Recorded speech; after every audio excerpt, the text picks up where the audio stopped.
In section 83, Tennyson is encouraging spring to hurry up and get here, or the nice parts of spring. I have felt this way sometimes where I live. Sometimes in May, it's still too cold to be comfortably outside doing things, and you're just uh, itching with cabin fever. You're just sick of the four walls of your house. And Tennyson he's longing to hear the birds sing and walk out in nature and feel the sun on his face. This is a beautiful little section.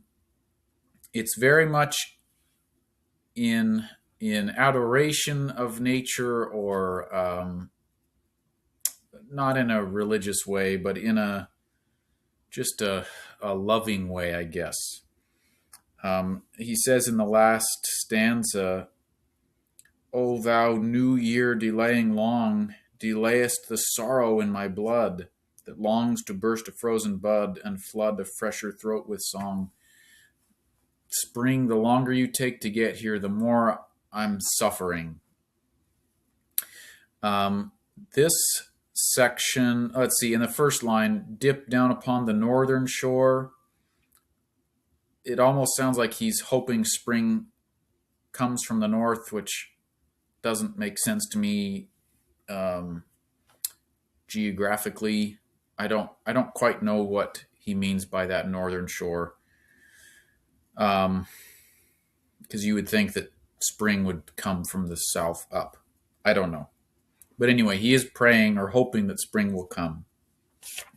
Section 83 feels to me like a romantic poem referring to the English romantic poetry period. It's a time period, not necessarily, now we think about romance as love, but the English romantic poets were a group of poets who were before Tennyson's time, but not long before. He would have known about them. He would have been familiar with their work.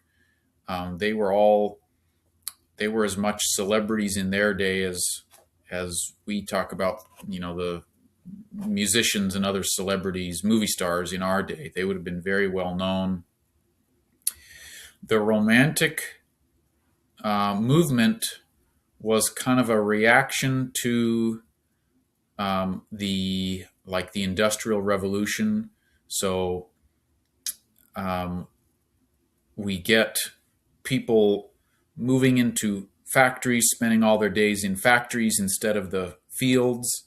We're in big urban centers now, big cities, rather than all living out in small villages where you're very much in tune with the rhythms of nature.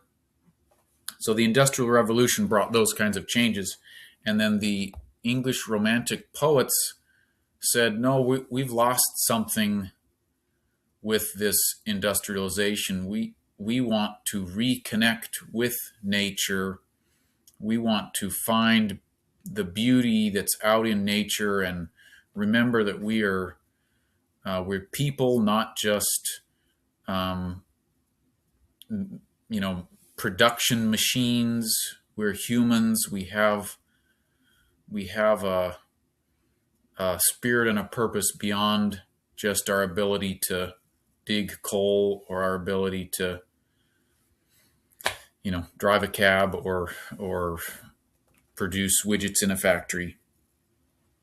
So this feels to me very much like that. And the English Romantic poets, I'm not going to get all of them. And again, I'm not a poetry expert, but William Blake, Wordsworth, Percy Shelley, John Keats were some of the big, Samuel Taylor Coleridge, some of the big romantic poets trying to reconnect us with nature.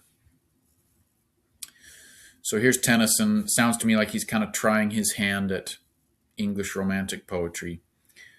Section 83. Dip down upon the northern shore, O sweet new year delaying long. Thou doest expectant nature wrong, delaying long, delay no more. What stays thee from the clouded noons, thy sweetness from its proper place? Can trouble live with April days, or sadness in the summer moons? Bring orchis, bring the foxglove spire, the little speedwell's darling blue, deep tulips dashed with fiery dew, laburnums dropping wells of fire. O thou new year, delaying long, delayest the sorrow in my blood, that longs to burst a frozen bud, and flood a fresher throat with song.